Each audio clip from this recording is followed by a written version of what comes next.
Amém.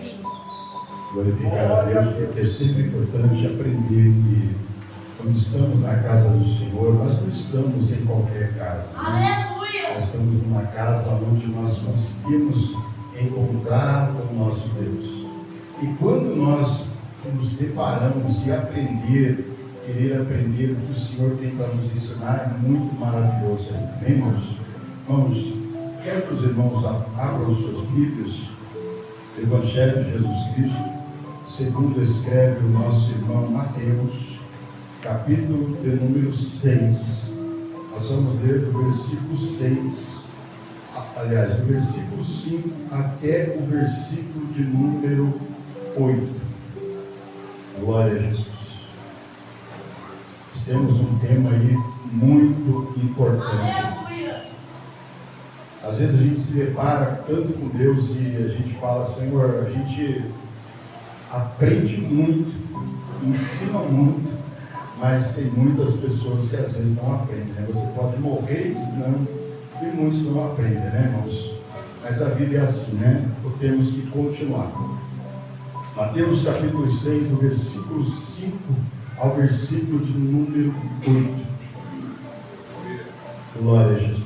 Eu sempre costumo ensinar muitas pessoas que me pegam e me falam, pastor, eu leio a Bíblia e não consigo entender. Aí eu pergunto, como você está lendo a Bíblia? Ah, eu leio aleatoriamente. Eu falei, fica difícil. É difícil você aprender a ler a Bíblia aleatoriamente.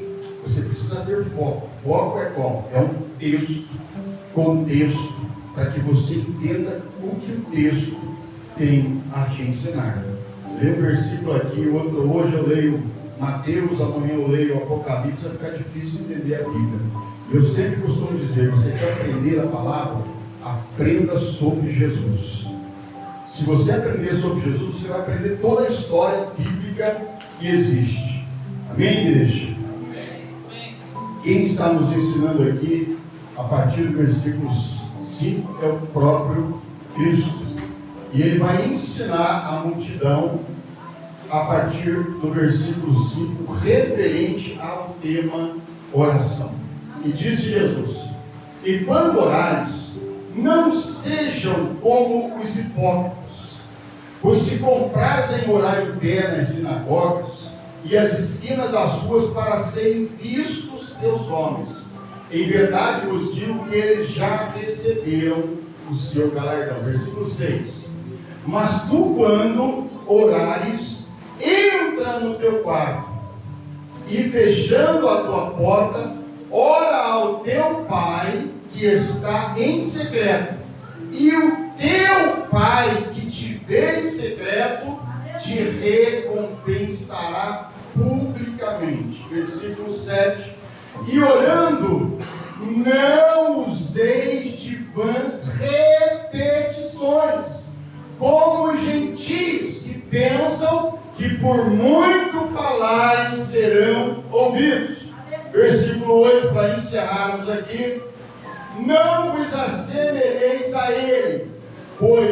eles, porque o vosso Pai sabe o que vos é necessário, antes que vocês peçam. Agora abra Lucas capítulo 11, versículo 2 ao versículo 4. Disse Jesus, quando orardes, dizei, Pai nosso, que estais nos céus, santificado seja o teu nome, venha a nós o teu reino, e seja feita a tua vontade, assim na terra como no céu.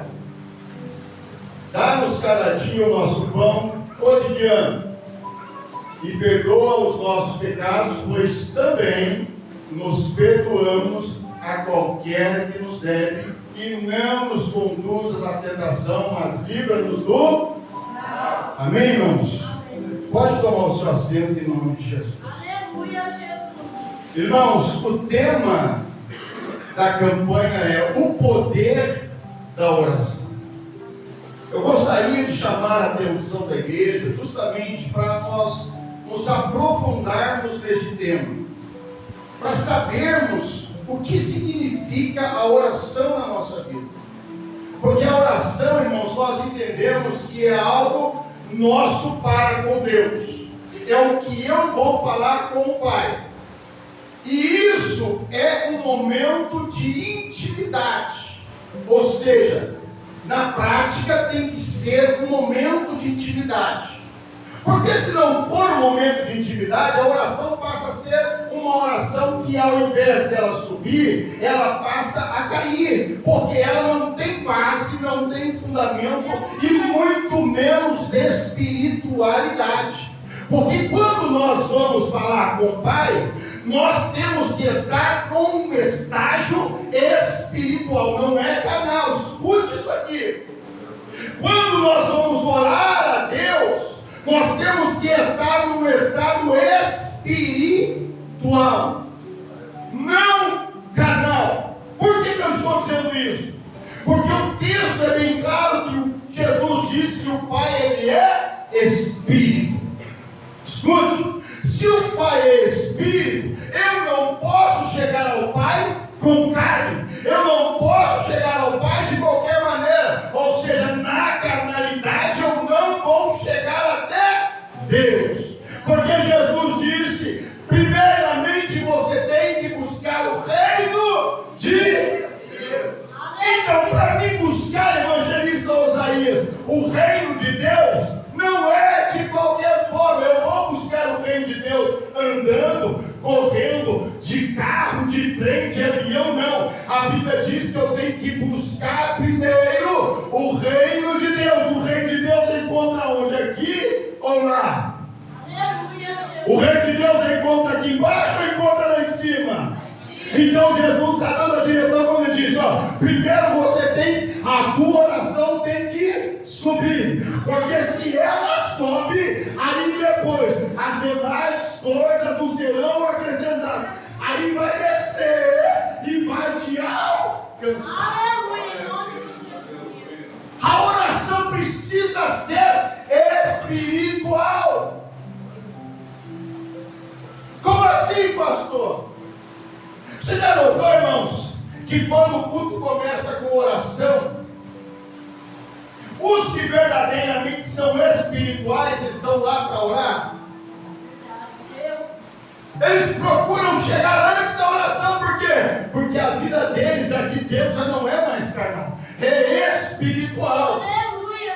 Porque não adianta eu chegar cansado do meu trabalho e dizer, hoje eu não vou na igreja, ou eu vou parar, pular a oração, porque a minha vida não está de acordo com o céu. Se não está de acordo com o céu, não adianta eu ficar falando, repetindo, que nada vai acontecer. Irmãos, escute isso aqui.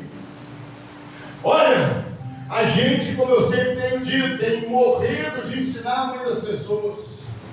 Para a gente se colocar em uma posição espiritual, eu tenho que largar a minha posição carnal. Eu não posso entrar aqui para falar com ele na carne, no cansaço, com os problemas. Como que eu vou orar? E tem gente que fala assim, nossa, ultimamente eu não tenho conseguido mais orar. Eu chego até ajoelho, mas quando eu ajoelho eu durmo. Por quê? Porque não está espiritual mais. A espiritualidade já foi embora. Porque a carne venceu o espírito. E a carne não pode vencer o espírito, porque aí significa que a carne está mais forte do que o espírito. Mas o espírito tem que vencer a carne. É o espírito que tem que vencer a sua carne, e não a sua carne vencer o seu espírito. A oração só vai ser poderosa, diaconisa Kelly, se eu verdadeiramente estiver em espírito. A primeira coisa que eu quero colocar aqui, irmãos, é o tema dessa mensagem. Eu sei que o tema da campanha é o poder da oração, mas eu trouxe um tema que Deus colocou no meu coração, dizendo, a oração, para ser alcançada, ela precisa ser objetiva e não repetitiva. Pastor, mas isso é Bíblia? Isso é Bíblia. Isso é Jesus ensinando. Irmão João Gabriel, volta para mim, por favor. O versículo 7. Olha só, irmãos. Tem gente que acha, desculpa aos irmãos que gostam disso. Não tenho nada contra, quer fazer, faça. Quando os discípulos, em Lucas, que nós lemos, vai um discípulo perguntar ao Senhor. Obviamente ele vê Jesus orando. E ele vai perguntar: Senhor, ensina-nos a orar. E Jesus vai ensinar os discípulos como se chegar a Deus, dizendo: Pai nosso, a prioridade é o Pai. Como eu disse, o Pai Jesus diz: buscar primeiro o reino de Deus. Se o reino está lá em cima, é o Pai que eu tenho que buscar. Então ele está dizendo: ó, Pai nosso é uma forma que ele está ensinando. Mas escute aqui, igreja. Jesus está ensinando os discípulos de como se chegar a Deus. Mas ele não está dizendo para os discípulos ficar fazendo isso a mesma coisa sempre. Já pensou? Os discípulos vão orar: Pai nosso que estás no céu, santificado seja o teu nome, venha a nós o teu reino, seja feita a tua vontade. E aí? Olha o texto. E orando, não useis. Ou seja, não façam repetições como os gentios.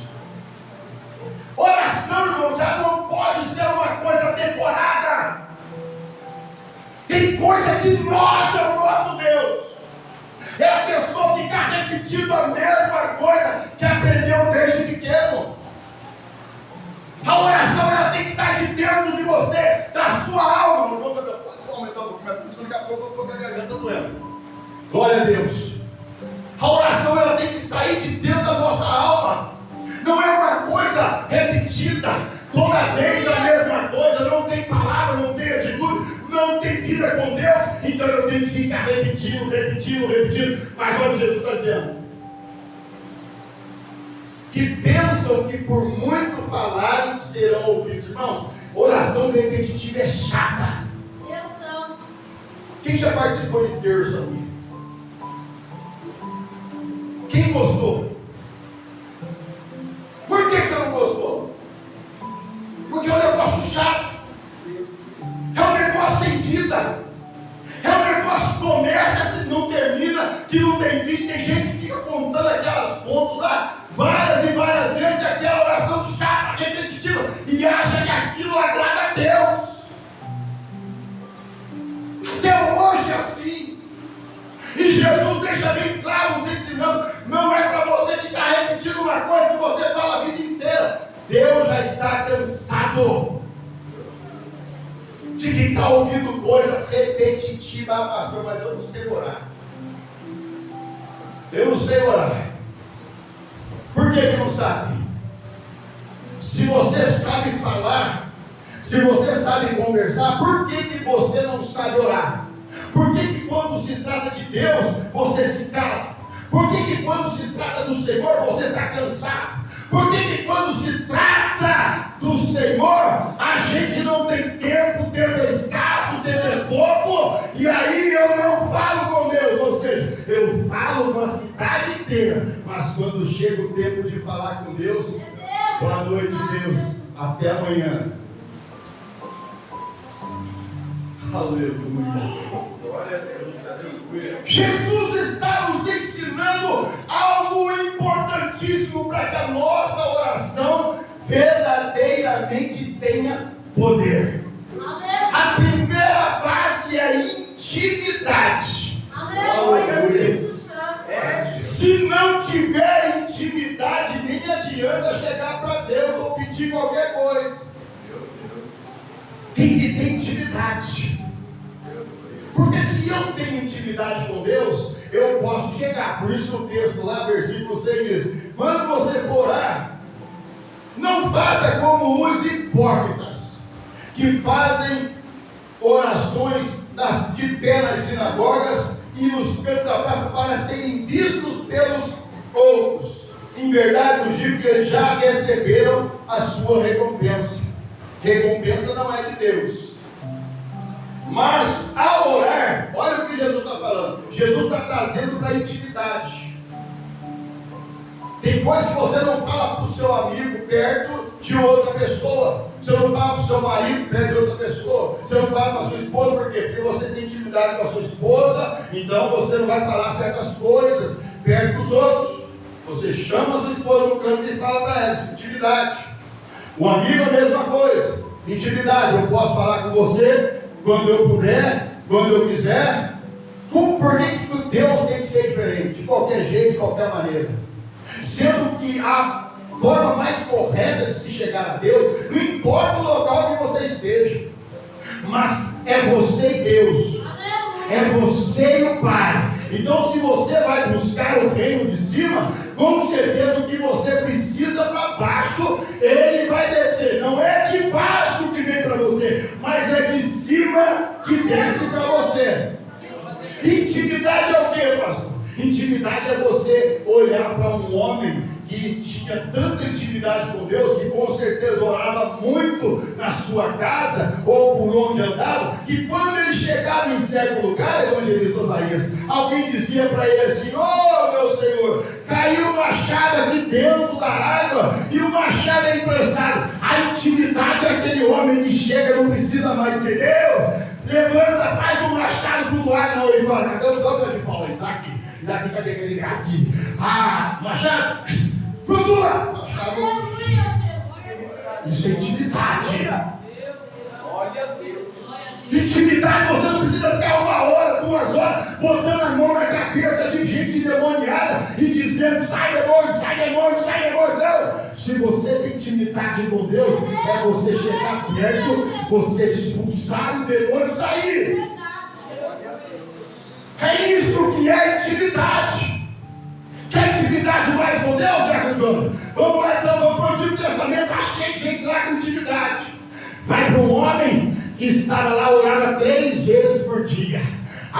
Sentenciaram ele, levaram ele para onde? Para a cova. Chegou na cova, você acha que ele orou na cova? De jeito nenhum. Ele já estava preparado, porque quem é de Deus, quem tem intimidade é quem ora e tem autoridade de Deus e é íntimo de Deus. Deus não livra da cova, mas Deus livra na cova. É na cova que Deus livra. Sabe o que é isso? É intimidade. Isso é intimidade. Quer mais? Sadraque, Mesaque, Abednego, Ananias, Azarias e Misael, os 3 jovens, oravam ao Senhor porque eram cristãos. Levam os homens para a fornalha. Na fornalha eles não oraram, mas disseram para o rei: "Ó rei, se o Senhor, nosso Senhor, há de nos livrar, mas se Ele não nos livrar, mesmo assim, Ele vai continuar sendo o nosso Deus." Aê! Quero ver se esse Deus tem capacidade de tirar vocês do fogo ardente. Acenda a fornalha cada vez mais.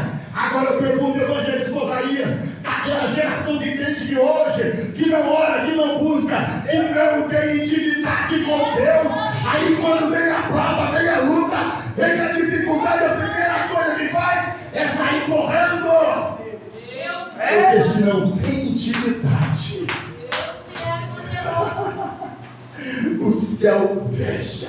Mas se tem intimidade com o céu, Eita glória! jogaram os homens lá. A Bíblia diz, irmãos, que o próprio homem que jogou lá dentro foi o que viu. Aleluia!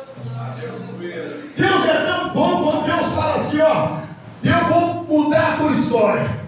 E você é contra. Deus diz que vai mudar a minha história. Vai ter um monte de gente que vai tentar fazer de tudo para que a tua história não mude. Mas se Deus disse que vai mudar, muda. Se Deus disse, Deus muda. Jogaram Sadraque e Mesaque na fornalha. Não oraram na hora, mas a confiança deles foi espetacular. Quando entra na fornalha, aí levantam o Nabucodonosor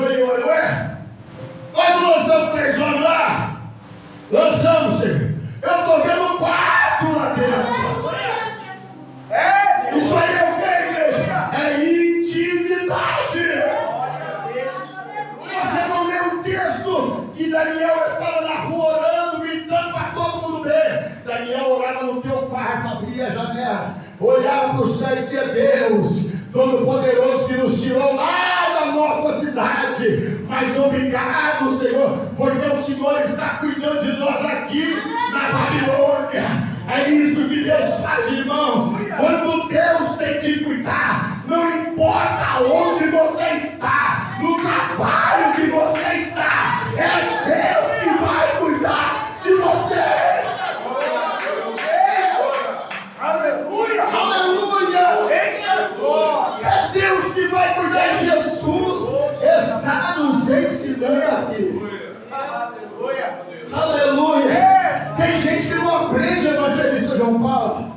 Lê as histórias, ouve os pregadores, mas sai do mesmo jeito ou pior do jeito que veio. Ah, Deus! Eu me lembro, irmãos, para não ficar falando só dos homens da Bíblia, eu falo de mim.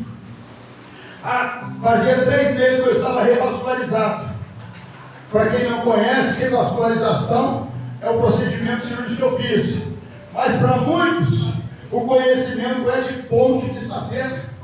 Ponte de safena, para quem não conhece, 2 veias, 2 artérias do meu corpo estavam entupidas.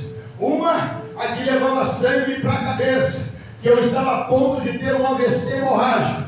A segunda seria uma que levava para o lado esquerdo do meu coração, que o meu coração já estava ficando branco, sem sangue, porque não estava mais alimentando aquele lugar. Mas como eu tenho intimidade com Deus, tudo que nós fazemos confiando no Senhor! Fazemos confiando no Senhor! Aí Deus preparou um dia eu passar mal. Aleluia! E um dia eu passei mal. Comecei a me dar uma queimação terrível no meu peito. Graças a Deus, primeiramente, a doutora Maria Cecília, que é minha médica particular hoje, e através dela descobriu um problema e disse: olha, o senhor vai ter que fazer um exame com rapidez.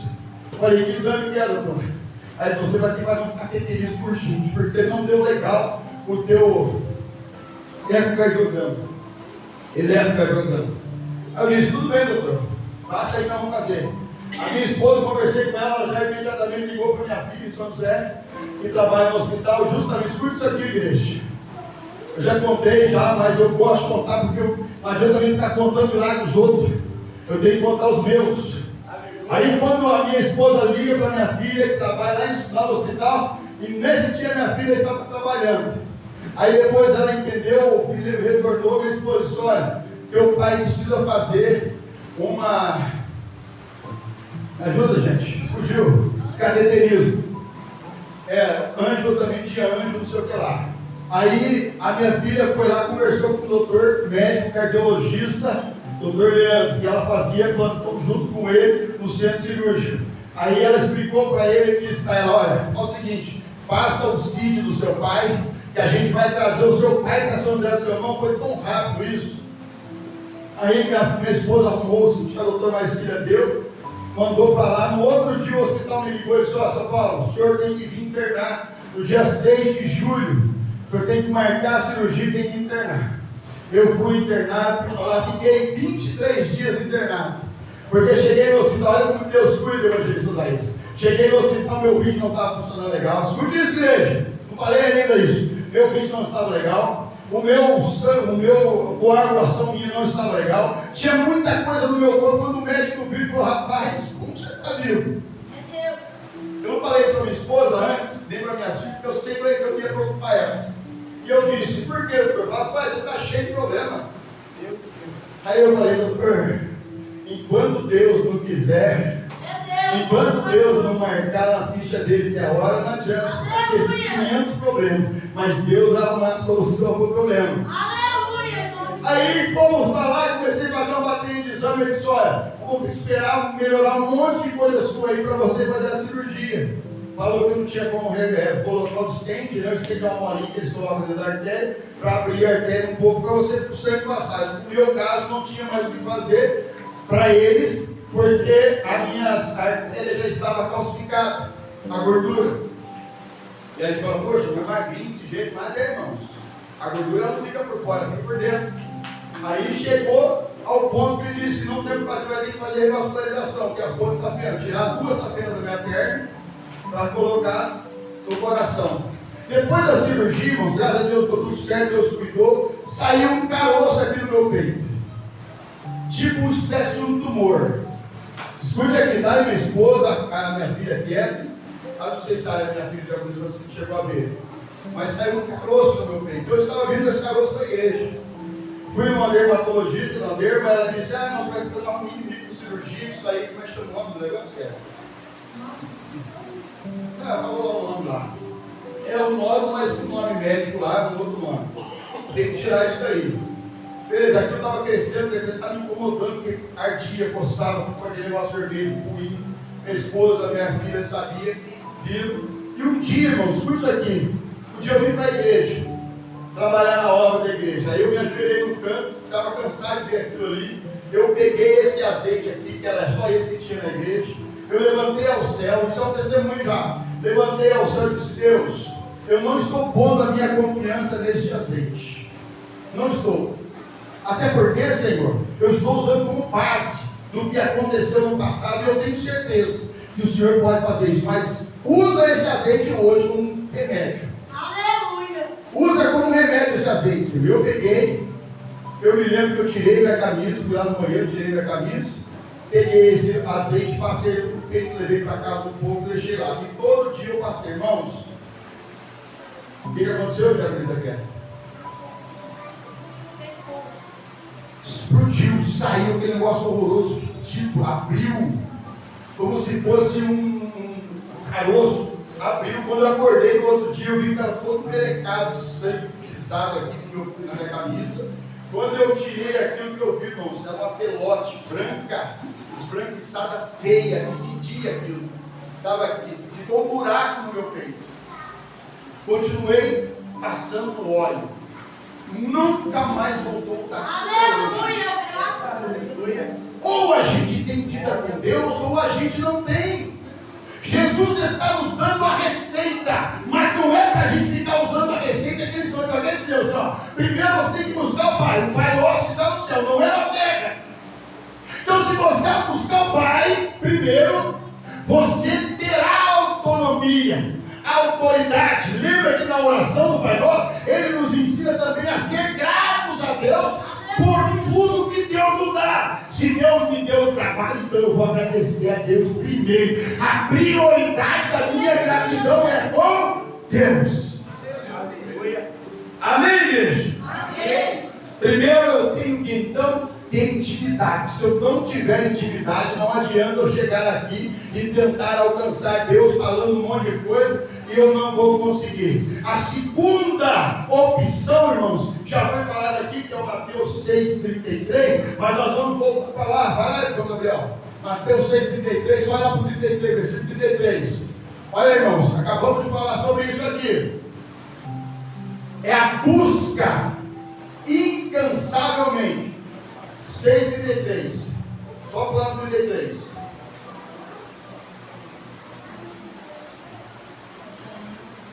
Travou? Travou, eu leio. Mateus 6,33 diz assim: buscai primeiro o reino de Deus e a sua justiça, e as demais coisas vos serão acrescentadas. A busca é incansável, ou seja, como o próprio Jesus vai dizer, que aquele que bate, a porta se abre. Ou seja, a pessoa tem que insistir. É uma oração de insistência. Eu vou insistir naquilo que eu priorizo, ou seja, naquilo que é para mim como objetivo. Objetivo para minha vida espiritual. Você já ouviu alguém dizendo assim, orando a Deus: Senhor, abre a minha mente, meu Deus. Abre, Senhor, meu coração. Abre os meus olhos, Senhor, espirituais. Me dá graça, Senhor, para entender, meu Deus, os teus princípios, os teus propósitos. Hoje em dia a pessoa só fica focada nisso. Deus, me dá um carro. Deus, me dá uma casa. Deus, me dá. Voltando para o versículo de número 8: não sejam por tanto falar que vocês serão ouvidos, não sejam, portanto, como eles, porque o Pai de vocês, olha isso aqui, já sabe o que vocês precisam. Aleluia. Pastor, mas se Deus sabe, por que eu tenho que pedir? Por que eu tenho que pedir? Se Deus já sabe o que eu preciso.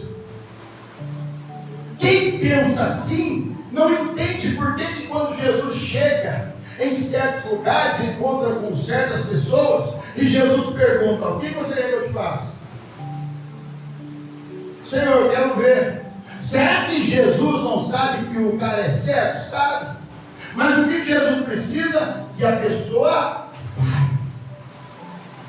Ele sabe do que você precisa, lembra? A oração ela precisa ser objetiva. Quantas vezes nós ensinamos isso na igreja? A oração, a tua oração, ela precisa ser objetiva e não repetitiva. Aleluia. Porque a oração repetitiva é chata, não agrada os homens, ainda mais a Deus. Então precisa ser uma oração concreta, eficaz. Deus, me ajuda a ter sabedoria para administrar. Tem gente que fala assim, tem gente que quer um emprego bom, ganha muito bem, quer ganhar muito bem, mas não tem sabedoria para administrar, porque não pede a Deus, porque se acha o quê? Acha o quê? Que ele sabe demais. Não, se eu estou ganhando 5 mil, 10 mil, 20 mil, é porque eu não preciso de ninguém. O dinheiro é meu, é eu que já administro. Não, irmãos, o dinheiro pode até ser seu. Mas se você administrar, você vai ver que você vai afundar. Mas quando você coloca na mão de Deus, Deus, me dá sabedoria para administrar os meus bens, para administrar os meus ganhos, Senhor, para que nada falte na minha casa, com certeza Deus te dará uma sabedoria eloquente, porque Deus sabe que você está colocando na mão dele primeiro. Por isso que a prioridade tem que ser Deus primeiro. Amém, igreja? Amém. Se eu não tenho fé para receber, eu vou receber? Não vou. Mas olha aí, Mateus 21, 22. Dá para ir agora, João Gabriel? Glória a Deus. Deus vive, aleluia. Aí, igreja, escute isso. Jesus dizendo: é tudo o que pedirdes em Oração. para orar, você precisa ter Fé. intimidade primeiro. Para você orar, você tem que ser íntimo primeiro. Primeiro, intimidade. Aí o que você pede? Em oração, com intimidade, aí tem que ter fé. Note que receber é no final. Tem gente que vem hoje, Maia, e ela já quer receber amanhã. Eu venho hoje e amanhã Deus já vai me transformar. Peraí, irmãos. Note que não é assim, não é gênio da lâmpada. Deus não é gênio, Deus não barganha. Esse negócio vem pra cá que Deus aqui tem que fazer. Hoje em dia tem gente que ora praticamente botando Deus na parede. Tem uma igreja aí que parece que Deus é escravo deles. Deus, o Senhor tem que me dar. Pobres, miseráveis. Como que você vai chegar ao Pai? Isso não é intimidade. Eu não posso chegar para Deus, se o Senhor não der, o diabo vai dar.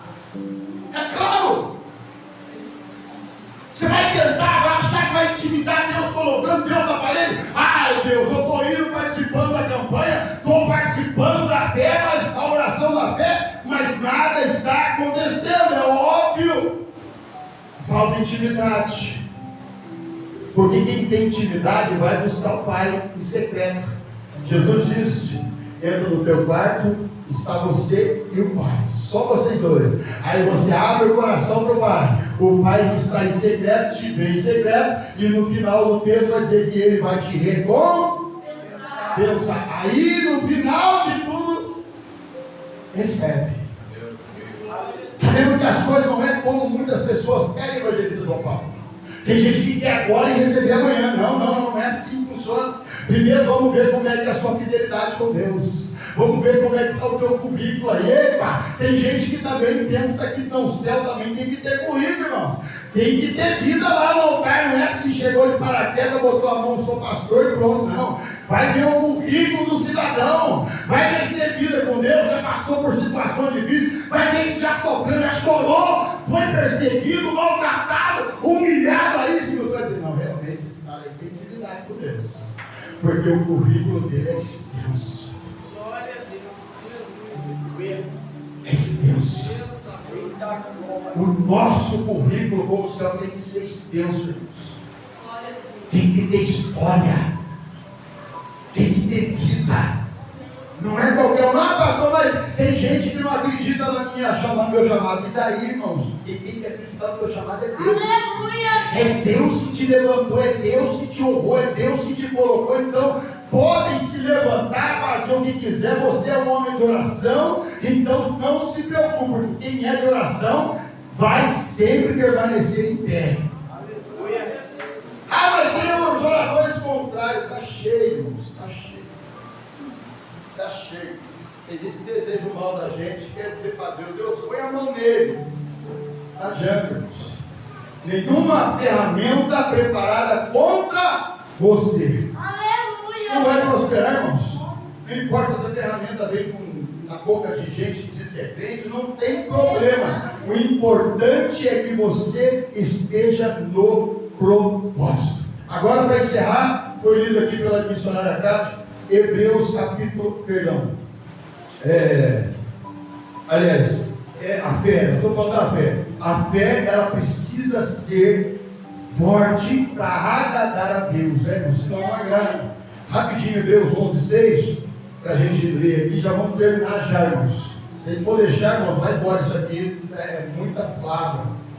Ora, sem fé é impossível agradar, porque é necessário que aquele que se aproxima dele creia que ele existe e que é galardoador dos que o buscam. Falamos sobre isso. Intimidade buscar, né?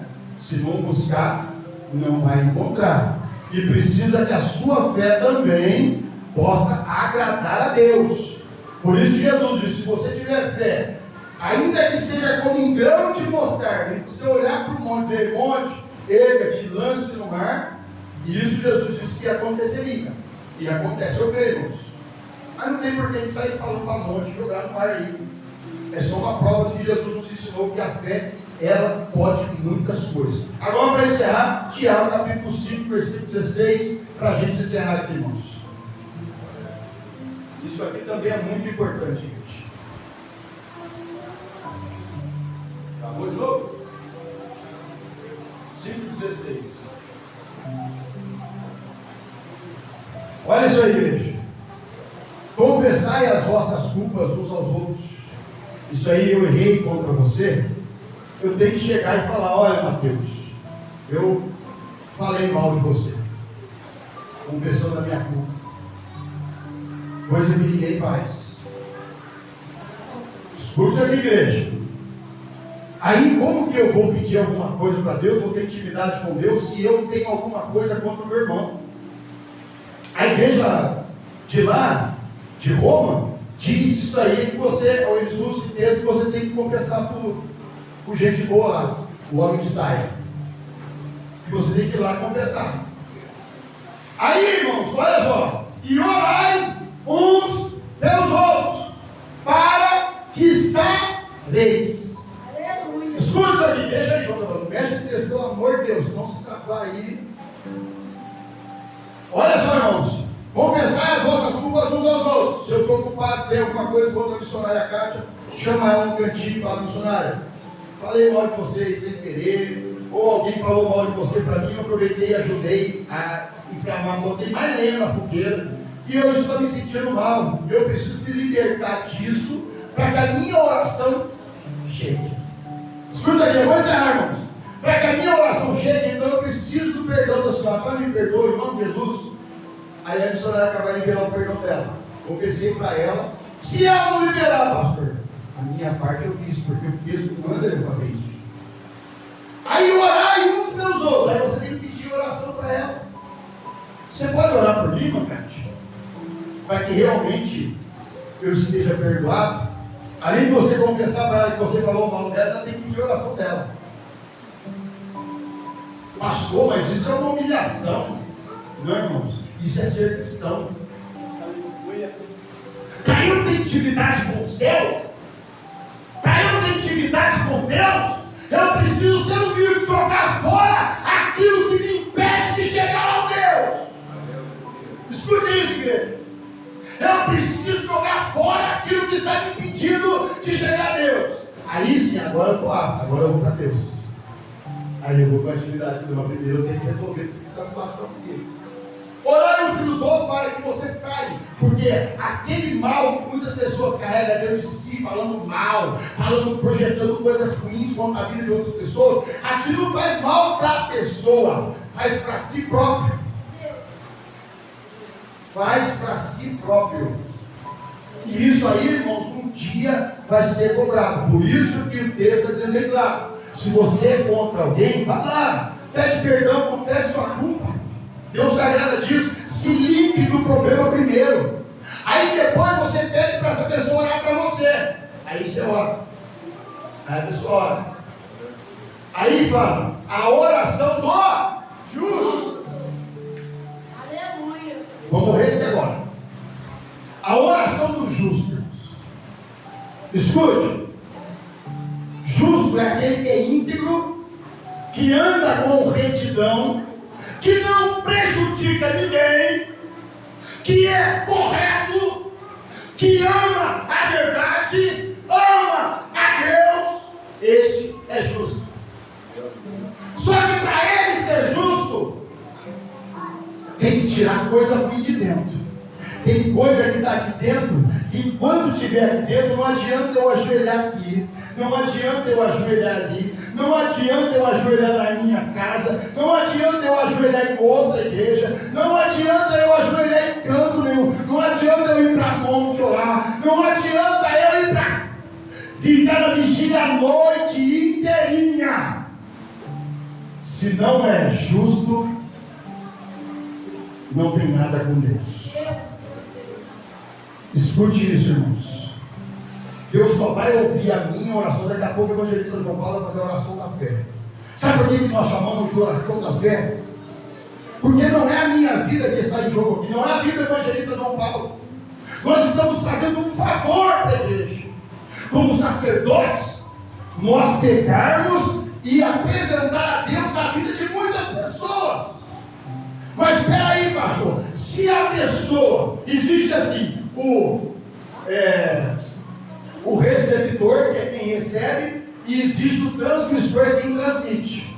Né? Sistema de rádio é assim, funciona assim, sistema de televisão é assim. Existe o receptor e existe o transmissor. Então é o que faz. O transmissor, ele transmite para longe, para muitas vidas, para muitas pessoas. Ele é o transmissor. Eu estou sendo transmissor agora para a vida de vocês que estão sendo receptores. Só que não adianta o transmissor ter a vida no altar, ser justo para com Deus, se o receptor não está. Este é o tema da campanha. A oração poderosa. A oração de poder. Poder da oração. Então, irmãos, a oração só vai surtir poder na sua vida, não é por causa do transmissor, mas é por causa do receptor. Então você que vai ser o receptor, eu que vou ser o receptor, eu tenho que estar tranquilo, senão vai chegar a oração chiada. Lembra que quem é falando aqui, o transmissor, para ele chegar limpo lá no receptor, o receptor tem que estar bem alinhado. Quem nunca viu uma estação de rádio ou de TV, irmãos, vai para você ver que é muito interessante. Eles alinham uma antena enorme, gigantesca, lá no satélite tem lá um outro receptor que transmite lá para a Terra para ir para o mundo inteiro a imagem. Só que para a imagem chegar sem limpinha na casa de pessoas, a recepção tem que ser muito boa. Porque se a recepção não for boa, vai chegar ruim lá.